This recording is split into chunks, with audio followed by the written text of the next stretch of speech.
Hello guys, അപ്പോൾ കുറേ നാൾക്ക് ശേഷമാണ് ഞാനൊരു യൂട്യൂബിൽ ഓൺ വോയിസ് വീഡിയോ ആയിട്ട് വരുന്നത്. എല്ലാവരും ഇപ്പോൾ എന്നോട് ചോദിക്കുന്നൊരു കാര്യം, യൂട്യൂബ് നിർത്തിയോ, വീഡിയോസൊന്നും കാണുന്നില്ലല്ലോ എന്നുള്ള രീതിയിൽ ഒരുപാട് പേര് ചോദിക്കുന്നുണ്ട്. സത്യം പറഞ്ഞാൽ വീഡിയോസ് നിർത്തിയിട്ടില്ല, വീഡിയോസൊക്കെ എടുക്കുന്നുണ്ട്. പക്ഷേ അത് പോസ്റ്റ് ചെയ്യാനായിട്ടുള്ള, എഡിറ്റ് ചെയ്യാനായിട്ടുള്ള ഒരു മാനസികാവസ്ഥയിലല്ലായിരുന്നു ഈ കഴിഞ്ഞ കുറച്ച് നാളുകളായിട്ട്. എല്ലാവർക്കും അറിയാവുന്ന 2024 എൻഡിൽ എനിക്കിതൊക്കെ സംസാരിക്കണമെന്നുണ്ടായിരുന്നു. പക്ഷേ അന്നത്തെ ഒരു സാഹചര്യം വെച്ച് എനിക്ക് സംസാരിക്കാനായിട്ട് പറ്റിയിട്ടില്ല. എങ്കിൽ പോലും 2025 നല്ലൊരു തുടക്കമായിട്ടാണ് ഞാൻ തുടങ്ങിയിരിക്കുന്നത്. അപ്പം എനിക്ക് വീണ്ടും വീഡിയോസൊക്കെ കണ്ടിന്യൂസ് ആയിട്ട് പോസ്റ്റ് ചെയ്യാനായിട്ടൊരാഗ്രഹം തോന്നുന്നുണ്ട്. ആഗ്രഹമല്ല, അതിൻ്റെ എയിമിലൊരു ഇതായിട്ട് ഞാൻ ഇട്ടിട്ടുണ്ട്. സോ ഇത്രയും നാളും ഞാൻ വരാതിരുന്നതും, അതേപോലെ നമ്മളെ ഹെയർ കെയർ ചാലഞ്ച് വീഡിയോ അതിൻ്റെയൊക്കെ ഒരു ബ്രേക്ക് വന്നതിൻ്റെയൊക്കെ റീസൺസാണ് ഞാൻ എക്സ്പ്ലെയിൻ ചെയ്യാനായിട്ട് ഈ വീഡിയോയിൽ ആഗ്രഹിക്കുന്നത്. അപ്പോൾ ആദ്യം തന്നെ പറയുകയാണെങ്കിൽ, ഞാൻ യൂട്യൂബ് സ്റ്റാർട്ട് ചെയ്തത് ഒരു 3 to 4 years ബാക്കിന് മുമ്പായിരുന്നു. അപ്പം അത് ജസ്റ്റ് ഒരു എൻ്റർടൈൻമെൻറ്റിന് വേണ്ടി മാത്രമായിട്ട് തുടങ്ങിയൊരു സംഭവമായിരുന്നു. +2 പഠിക്കുന്ന സമയത്ത് എന്തോ ആയിരുന്നു, ഞാൻ ദൈവവും കൂടെയായിരുന്നു സ്റ്റാർട്ട് ചെയ്തത്. അതിനുശേഷം നമ്മൾ 2 വർഷത്തോളം വീഡിയോസൊന്നും ഇട്ടിട്ടില്ലായിരുന്നു.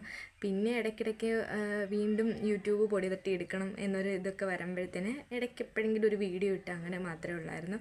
പക്ഷേ ഈ കഴിഞ്ഞ ലാസ്റ്റ് ഇയർ 2024 ഞാൻ കണ്ടിന്യൂസ് വീഡിയോ ഇടണമെന്ന് തീരുമാനിച്ചത്.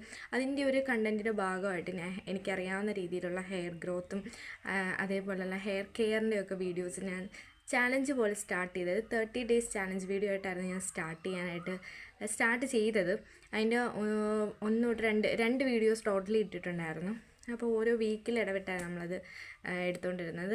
എന്നാൽ അതെനിക്ക് കംപ്ലീറ്റ് ചെയ്യാനായിട്ട് സാധിച്ചില്ല. ഞാൻ ഇടയ്ക്ക് ഒന്ന് വന്നപ്പം ഞാൻ വീണ്ടും അത് റീസ്റ്റാർട്ട് ചെയ്യാനായിട്ട് നോക്കിയായിരുന്നു.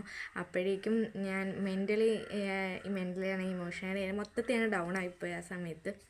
അപ്പോൾ എനിക്ക് അതിൽ മാത്രം ഫോക്കസ് ചെയ്യാനായിട്ട് സാധിച്ചില്ല. അതേപോലെ ഞാൻ നേഴ്സിംഗ് പഠിക്കുന്ന വിദ്യാർത്ഥിയാണെന്ന് ഞാൻ പറഞ്ഞിട്ടുണ്ട്. എനിക്ക് അതിൻ്റെ സ്റ്റഡീസ് ഫൈനൽ ഇയർ ആയതുകൊണ്ട് തന്നെ അതിൻ്റെ കുറേ പ്രോജക്ട്സും പിന്നെ ഡ്യൂട്ടി അവേഴ്സും ഒരുപാട് ടെൻഷനിലൂടെ കടന്നുപോയൊരു ഒരു മാസം അവസാനമൊക്കെ ആയിപ്പം അങ്ങനത്തെ ഒരു അവസ്ഥയിലായിരുന്നു പോയിക്കൊണ്ടിരുന്നത്. അപ്പം അതിൻ്റെ നമ്മളെ കൂടെ നിന്ന് നമ്മളെ ചതിച്ചവരും എന്താ പറയുക, നമ്മളെ ചിരിച്ച് കാണിച്ചിട്ട് പിന്നെ അപ്പുറം പോയി നമ്മളെ കുറ്റം പറയുന്ന ആൾക്കാരും, പിന്നെ നമ്മുടെ കൂടെ കാണും എന്ന് പറഞ്ഞ് നമ്മുടെയൊക്കെ ഒരുപാട് ആഗ്രഹങ്ങളും മോഹങ്ങളും എന്താ പറയുക, നമ്മളെ മുന്നോട്ട് നടത്തിയവർ തന്നെ നമ്മളൊരു സമയത്ത് കൈവിട്ട് പോകുന്നതും, അങ്ങനെ പല പ്രശ്നങ്ങളും പല ആൾക്കാരെയും ഒക്കെ ഞാൻ എൻ്റെ 2024 ജീവിതത്തിൽ കണ്ടിട്ടുണ്ടായിരുന്നു. അതുപരമായിട്ടൊക്കെ ഇപ്പോഴും ഞാൻ ഓക്കെ ആണോ എന്ന് ചോദിച്ചു കഴിഞ്ഞാൽ ഓക്കെ ആയിട്ടില്ല. എങ്കിൽ പോലും ഇപ്പോഴും എൻ്റെ ചുറ്റിനും എനിക്ക് പ്രതീക്ഷ തരുന്ന ഒരുപാട് മനുഷ്യരുണ്ട്. ഒരുപാട് മനുഷ്യരെ എനിക്ക് കിട്ടിയിട്ടുമുണ്ട്. അവരെയൊക്കെ എന്താ പറയുക, ഒരു ധൈര്യത്തിലാണ് ഞാൻ ഇപ്പോഴും മുന്നോട്ട് പോകുന്നത്. പിന്നെ എൻ്റെ അമ്മയും അച്ഛനും എൻ്റെ കൂടെ A to Z എൻ്റെ എല്ലാ കാര്യങ്ങൾക്കും ഇതുവരെ പോലും എന്നെ കുറ്റം പറയാതെ എൻ്റെ കൂടെ നിൽക്കുന്നത് അമ്മയും അച്ഛനും മാത്രമേ ഉള്ളൂ. അപ്പോൾ അവരെയും എനിക്കൊരിക്കലും തള്ളിക്കളയാനായിട്ട് പറ്റത്തില്ല. അപ്പോൾ അവരുടെയൊക്കെ സന്തോഷത്തിന് വേണ്ടിയിട്ടാണെങ്കിൽ പോലും ഞാൻ 2025 എന്ന് പറയുന്ന ഈ ഒരു വർഷം മാക്സിമം എനിക്ക് യൂട്ടിലൈസ് ചെയ്യാനായിട്ട് പറ്റണം. എൻ്റെ സന്തോഷങ്ങൾക്ക് പുറമേ പോകണം. ഈ ഒരു അവസാനം എന്ന് പറയുന്ന, അതായത് 2024 ഒരു ജൂലൈ ടു ഡിസംബർ എന്ന് പറയുന്ന ഒരു റോളർ കോസ്റ്റർ ഓഫ് ഇമോഷൻസ് എന്ന് പറയുന്ന രീതിയിലായിരുന്നു പോയിക്കൊണ്ടിരിക്കുന്നു. ഒരു ദിവസം സങ്കടമാണെങ്കിൽ അടുത്ത ദിവസം സന്തോഷമായിരിക്കും, പിന്നെ സന്തോഷം അങ്ങനെ മാറി വരുമായിരിക്കും. നമ്മൾ എന്താ പറയുക, വേദനിപ്പിക്കുന്ന നിമിഷങ്ങൾ മറന്നുകൊണ്ട് സന്തോഷിക്കുന്നതിലേക്ക് കടന്നാലും ഓർമ്മകളെന്ന് പറയുന്ന കുറച്ച് കാര്യങ്ങളുണ്ടല്ലോ, അത് നമ്മളെ വീണ്ടും സ്ട്രൈക്ക് ചെയ്തുകൊണ്ടിരിക്കുമായിരുന്നു. പിന്നീട് പറയുകയാണെങ്കിൽ ഒരുപാട് ഹെൽത്ത് ഇഷ്യൂസ് വന്നിട്ടുണ്ട്. അതൊക്കെ തരണം ചെയ്ത് മുന്നോട്ട് പോയിക്കൊണ്ടിരിക്കുന്നു. അപ്പം അതിൻ്റെ കൂടെയൊക്കെ നമുക്ക് ഈ ഒരു യൂട്യൂബിൻ വീഡിയോ അല്ലെങ്കിൽ അത് എടുക്കുക, എഡിറ്റ് ചെയ്യുക, അത് പോസ്റ്റ് ചെയ്യുക, പിന്നെ അതിൻ്റെ ലൈക്ക് കമൻറ്റ് അതൊന്നും നോക്കിയിരിക്കാനുള്ള സത്യമായിട്ടുള്ളൊരു മാനസികാവസ്ഥയല്ലായിരുന്നു. എന്നെ അറിയുന്നവർക്ക് എന്നെ നന്നായിട്ട് അറിയാം. എന്നെ കണ്ടിട്ടുള്ളവർക്കും എന്നെ മനസ്സിലാക്കിയിട്ടുള്ളവർക്കും ഞാൻ എന്താണെന്നറിയാം. അവർക്കറിയാം ഞാൻ ഏതൊക്കെ ഇതിൽ കൂടെ കടന്നു പോയിട്ടുണ്ടെന്നും. അതേപോലെ എടുത്തു പറയാനാണെങ്കിൽ എൻ്റെ ജീവിതത്തിൽ ഒരുപാട് എന്താ പറയുക, ഞാൻ ഒരുപാട് ഡൗൺ ആയി പോയപ്പം ചേർത്ത് നിർത്തിയ കുറച്ച് മനുഷ്യരുണ്ട്. അവരെല്ലാം ഞാൻ വരും വീഡിയോസിലെല്ലാം കാണിക്കുന്നതായിരിക്കും. ഞാൻ എന്താ പറയുക, ഞാൻ ഒന്നിനും കൊള്ളാത്തതല്ല എന്ന് പറഞ്ഞവർക്കിടയിലും എന്നെക്കൊണ്ട് എല്ലാം പറ്റും എന്ന് കാണിച്ചു തന്ന കുറേ പേര് എൻ്റെ കൂടെ ഉണ്ട്. അവർക്കെല്ലാം ഞാൻ ഈ നിമിഷത്തിൽ ഒരുപാട് നന്ദി പറയുകയാണ്. അതേപോലെ തന്നെ ഈ ഒരു വീഡിയോ ഞാൻ സത്യം പറഞ്ഞാൽ 2024 31, അതായത് December 31 എന്നെ പോസ്റ്റ് ചെയ്യണമെന്ന് വിചാരിച്ചായിരുന്നു. പക്ഷേ അന്ന് എനിക്ക് പറ്റിയിട്ടില്ലായിരുന്നു. കഴിഞ്ഞ വർഷം, അതായത് 2024 ജനുവരി 1 അല്ലെ December 31, 2023 December 30 നമ്മൾ ന്യൂ ഇയറിൻ്റെ അന്ന് ഞാൻ ഒരുപാട് വിഷമിച്ച് ഒരു ദിവസമായിരുന്നു കഴിഞ്ഞ വർഷം ന്യൂ ഇയർ എന്ന് പറയുന്നത്. ഒരുപാടെന്ന് പറഞ്ഞാൽ അത് ഇമോഷണലി ആണെങ്കിലും മെൻ്റലി ആണെങ്കിലും ഫിസിക്കലി ആണെങ്കിലും എല്ലാം ഞാൻ വിഷമിച്ച് എനിക്കിനി ഒന്നും ചെയ്യാൻ പറ്റത്തില്ല എന്ന് പറഞ്ഞ അവസ്ഥകളിരുന്ന സമയങ്ങളായിരുന്നു. അപ്പോൾ അതുകൊണ്ടായിരിക്കാം ഞാനിപ്പോൾ വിശ്വസിക്കുന്നത് വെച്ചാൽ അന്ന് ഞാൻ ന്യൂ ഇയറിൻ്റെ അന്ന് ഒരു വർഷം സ്റ്റാർട്ട് ചെയ്തത് ഞാൻ കരഞ്ഞതുകൊണ്ടായിരിക്കാം മേ ബി ഈ വർഷം മൊത്തം എനിക്ക് കരയേണ്ടി വന്നത് എന്നാണ് ഞാൻ ചിന്തിച്ച് നമുക്ക് അങ്ങനെ തോന്നിപ്പോവും. അങ്ങനെയാണ് ഞാൻ ഇരുന്നത്. അപ്പോൾ അതുകൊണ്ട് എനിക്കൊരു വാശിയായിരുന്നു 2025 ഞാൻ സ്റ്റാർട്ട് ചെയ്യുന്നത് എപ്പോഴും എനിക്ക് ഭയങ്കര ഹാപ്പിനെസ് ആയിട്ടായിരിക്കണം എന്നെനിക്കൊരു വാശിയുണ്ടായിരുന്നു. സൗണ്ട് പോകുന്നു അല്ല, വണ്ടി പോകുന്നതിൻ്റെ സൗണ്ടുണ്ട്. അപ്പം എന്തോ ദൈവത്തിൻ്റെ അനുഗ്രഹം കൊണ്ടും എൻ്റെ കൂടെ ഉള്ളവരെ എന്നെ കൈ പിടിച്ച് ചേർത്ത് നിർത്തിയത് കൊണ്ടും 2025 എനിക്ക് സ്റ്റാർട്ട് ചെയ്തത് സത്യം പറഞ്ഞാൽ ഞാൻ എൻ്റെ ജീവിതത്തിൽ ഇതുവരെയും സന്തോഷിക്കാത്ത രീതിയിലുള്ള സന്തോഷം നൽകിക്കൊണ്ട് തന്നെയായിരുന്നു. അതിന് അമ്മയും അച്ഛനും എല്ലാവരെയും എനിക്ക് നന്ദി പറഞ്ഞേ പറ്റത്തുള്ളൂ. പിന്നെ അതേപോലെ എന്താ പറയുക, ഇപ്പം ഈ ഒരു സ്റ്റാർട്ടിങ് എന്ന് പറഞ്ഞാൽ അത്യാവശ്യം കുഴപ്പമില്ലാത്ത രീതിയിലാണ് പൊയ്ക്കൊണ്ടിരിക്കുന്നത്. അപ്പം ഞാൻ ആയി വരുന്നത് കൊണ്ടും ഇനി അങ്ങോട്ട് വീഡിയോസ് കണ്ടിന്യൂസ് പോസ്റ്റ് ചെയ്യണമെന്നുണ്ടായിട്ടുമാണ് ഞാൻ നിങ്ങളുടെ അടുത്തൊരു എക്സ്പ്ലനേഷൻ വീഡിയോ ആയിട്ട് വന്നത്. അപ്പോൾ ഈ എക്സ്പ്ലനേഷൻ കാണാനായിട്ടുള്ള എത്ര പേരുണ്ടെന്നൊന്നും എനിക്കറിയത്തില്ല. എങ്കിൽ പോലും എന്നെ സ്നേഹിക്കുന്നവർ ഡെയിലി എന്നോട് വന്ന് യൂട്യൂബിൽ എന്താ വീഡിയോ ഇടാത്തത്, ഇടയ്ക്കിടയ്ക്ക് നോക്കാറുണ്ട് എന്നൊക്കെ പറയുമ്പോഴത്തേന് സത്യം പറഞ്ഞാൽ സന്തോഷം തോന്നാറുണ്ട്, അതിലുപരി വിഷമവും തോന്നാറുണ്ട്. അയാൾ പോലും നമുക്ക് വേണ്ടി നിൽക്കുന്നുണ്ടല്ലോ എന്നൊരു ഇത് കാണുമ്പോൾ സത്യം പറഞ്ഞാൽ അവരുടെ അടുത്തൊക്കെ ഞാൻ പറഞ്ഞിട്ടുണ്ട്, ഞാൻ ഇടും, ഉടനെ തന്നെ ഇടും. കോളേജ് ഫ്രണ്ട്സ് ആണെങ്കിലും എനിക്ക് ഫെയർവെല്ലായിട്ട് കഴിഞ്ഞിട്ടുണ്ടായിരുന്നു, അതിൻ്റെ വീഡിയോസ് എടുത്തിട്ടുണ്ടായിരുന്നു. ക്രിസ്മസ് സെലിബ്രേഷന് വീഡിയോസ് എടുത്തിട്ടുണ്ടായിരുന്നു.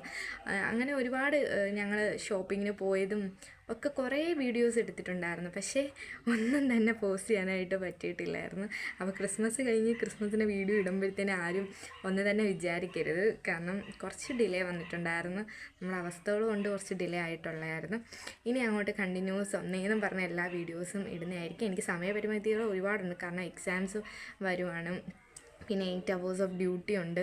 അപ്പം അതിൻ്റെയൊക്കെ കുറച്ച് തിരക്കുകൾ കാണും. എങ്കിൽ പോലും കണ്ടിന്യൂസ് ഞാൻ വീഡിയോ ഇടാനായിട്ട് ശ്രമിക്കുന്നതായിരിക്കും. ഈ വർഷമെങ്കിലും എനിക്ക് യൂട്യൂബ് ഒന്ന് പൊടിതട്ടി എടുക്കണം.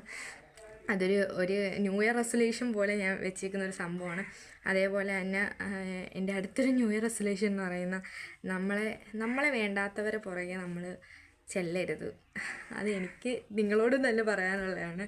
നമ്മളെ സ്നേഹിക്കുന്നവരുടെ കൂടെ എപ്പോഴും നിൽക്കുക, അല്ലാതെ നമ്മളെ സ്നേഹം ഒരിക്കലും യാചിച്ച് ചെല്ലരുത്. ആ യാചിച്ച് ചെന്നതിൻ്റെയൊക്കെ ഒരുപാട് ഫലങ്ങൾ എനിക്ക് കിട്ടിയിട്ടുണ്ടായിരുന്നു. പിന്നെ എനിക്ക് പറയാനുള്ളത്, എൻ്റെ ഹെയർ ഗ്രോത്തിൻ്റെ വീഡിയോസായിട്ട് നമ്മൾ ഹെയറിൻ്റെ ലെങ്ത്തൊക്കെ അളന്നിട്ടായിരുന്നു നമ്മൾ വീഡിയോസൊക്കെ എല്ലാ വട്ടവും ചെയ്യുന്നത്. പക്ഷേ ഇടയ്ക്കൊരു ട്രോമ പോലെ ഒന്ന് വന്നപ്പോൾ ഞാൻ മുടി അങ്ങ് മുറിച്ച് കളഞ്ഞു, വേറൊന്നുമില്ല, കുറച്ച് മുടിയേ മുറിച്ചുള്ളൂ. അപ്പോൾ അത് ഇപ്പോൾ വളർന്നുകൊണ്ടിരിക്കുകയാണ്. അപ്പോൾ അതിൻ്റെ വീഡിയോസാണെങ്കിലും എല്ലാം ഞാൻ പോസ്റ്റ് ചെയ്യാം. പിന്നെ ഹെയർ ഗ്രോത്തിൻ്റെ ഒരുപാട് ടിപ്സും കാര്യങ്ങളും ഒക്കെ ഉണ്ട്. എല്ലാം നമുക്ക് വരും വീഡിയോസിലെല്ലാം ഷെയർ ചെയ്ത് കണ്ടിന്യൂസ് ആയിട്ട് വീഡിയോ ഇടാനായിട്ട് ശ്രമിക്കാം. പറഞ്ഞു വന്ന പോലെ 2024 ഉണ്ടായിരുന്ന എല്ലാ പ്രശ്നങ്ങളും, എല്ലാ ട്രോമാസും നമ്മൾ 2024 December 31 എല്ലാം ഉപേക്ഷിച്ച് നമ്മുടെ ജീവിതത്തിൽ ആവശ്യമില്ലാത്ത എല്ലാ വേസ്റ്റുകളും ഞാൻ 2024 December 31 അവസാനിപ്പിച്ച് 2025 നല്ല അടിപൊളിയായിട്ട് കിടക്കണം, അല്ലെങ്കിൽ എന്നെ സ്നേഹിക്കുന്നവരുടെ കൂടെ അവർക്ക് വേണ്ടി ജീവിക്കണം എന്നൊരാഗ്രഹത്തിൽ ഞാനിത് സ്റ്റാർട്ട് ചെയ്തേക്കുവാണ്. അപ്പം എൻ്റെ കൂടെ എല്ലാവരും ഉണ്ടാവുമെന്ന് ഞാൻ വിചാരിക്കുന്നു. നമുക്ക് വീഡിയോസൊക്കെ പോസ്റ്റ് ചെയ്യാൻ പറ്റണം. അതിനെല്ലാം വീഡിയോസെല്ലാം നിങ്ങൾ കണ്ടും സബ്സ്ക്രൈബ് ചെയ്തും ഒക്കെ സപ്പോർട്ട് ചെയ്യണം. നമുക്ക് ഒരുമിച്ച് നിന്ന് ഇത് നമ്മുടെ ജോലിയാണെങ്കിലും നമ്മൾ ഈ പാഷനാണെങ്കിലും എല്ലാം ഒരേപോലെ തന്നെ മുന്നോട്ട് കൊണ്ടുപോകാൻ സാധിക്കട്ടെ. അപ്പം ഇനി അങ്ങോട്ട് കണ്ടിന്യൂസ് വീഡിയോ ഉണ്ടായിരിക്കുന്നതായിരിക്കും. ഇപ്പോൾ ഇത്രയേ ഉള്ളൂ നമ്മളെ വീഡിയോ. ഞാൻ എൻ്റെ കാര്യങ്ങളൊന്നും എക്സ്പ്ലെയിൻ ചെയ്തേ ഉള്ളൂ. എനിക്കിത് പറയാതെ പോയി കഴിഞ്ഞാൽ കാരണം അത് വളരെ ഒരു നഷ്ടമായിരിക്കും. പിന്നെ അറിയാം, എനിക്കറിയാം ഈ വീഡിയോ കാണുന്നവരിൽ ഒരാളെങ്കിലും എന്നെ നല്ലത് ആഗ്രഹിച്ചവരും ഉണ്ടാവാം, എൻ്റെ ചീത്ത ആഗ്രഹിച്ചവരുണ്ടാവും. എന്തായാലും അങ്ങനെ നിങ്ങളുണ്ടായതുകൊണ്ടായിരിക്കാം ചിലപ്പോൾ എനിക്ക് മൂവ് ഓൺ ചെയ്യാൻ പറ്റുന്നതും, നിങ്ങളുണ്ടായതുകൊണ്ടായിരിക്കാം എനിക്ക് പല കാര്യങ്ങൾ ജീവിതത്തിൽ പഠിക്കാൻ പറ്റിയതും. അതുകൊണ്ട് എല്ലാം മനസ്സിലാക്കി തന്നതിനും എന്താ പറയുക ജീവിതം പഠിപ്പിച്ചതിനും 2024 എന്നൊരു വർഷത്തിനും ആ വർഷം ഉണ്ടായിരുന്ന എല്ലാ ദുരനുഭവങ്ങൾക്കും ഞാൻ നന്ദി പറയുകയാണ്. പിന്നെ അങ്ങോട്ട് നമുക്ക് അടിപൊളിയായിട്ട് സ്റ്റാർട്ട് ചെയ്യാം. അപ്പം എൻ്റെ ഹാപ്പി ന്യൂ ഇയർ എന്ന് ഞാൻ പറയത്തില്ല, കാരണം ന്യൂ ഇയർ കഴിഞ്ഞ് 2 ആഴ്ചയായി, ഒരു വർഷം തുടങ്ങിയിട്ട് 2 ആഴ്ച സ്റ്റാർട്ട് ചെയ്യുന്നു. അപ്പം എല്ലാവരോടും ഓക്കെ പറഞ്ഞിട്ട് ഞാൻ പോവുകയാണ്. അപ്പം ബൈ ഗൈസ്.